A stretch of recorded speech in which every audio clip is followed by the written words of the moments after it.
Добре дошли в модул 6 на нашия курс, посветен на лидерските умения за треньори. Този модул е разработен за да ви помогне да установите лидерско присъствие, като същевременно изграждате силни страни в общуването си. Независимо дали става дума за изпълнителен директор, мениджър, спортен треньор или учител, лидерството е да въздействаш на крайния резултат, което дава възможност хора да работят заедно, за да постигнат това, което не биха могли да направят, работейки по-отделно. В този смисъл лидерството е нещо, което правите, а не нещо, което сте. Този модул се състои от 3 задълбочени видеоклипа и 6 интерактивни упражнения, които разглеждат темата за лидерството в спорта. Ще се запознаете с набор от поведения, използвани, за да помогнат на хората да съгласуват колективната си посока и да изпълняват стратегически планове.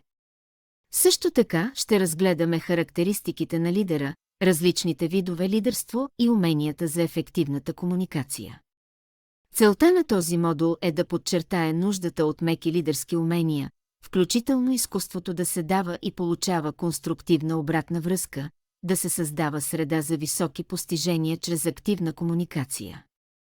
В края на този модул ще бъдете подготвени да определите как характеристиките и видовете лидерство се отнасят към вашите собствени лидерски подходи, които да използвате в различни ситуации.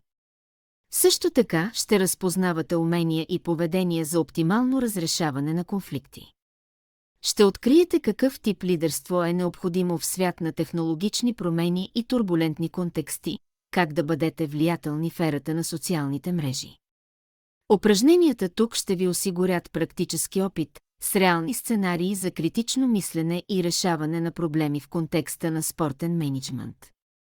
Ще се научите също така да използвате лидерски умения в полза на ефективното управление. Имайте предвид, че спортното лидерство е действие, което насочва играчите към постигане на най-добрите им резултати, независимо от вида спорт. Спортните лидери използват тази черта, за да насърчават играчите да тренират, да развиват специфичните си умения и да се представят добре под напрежение.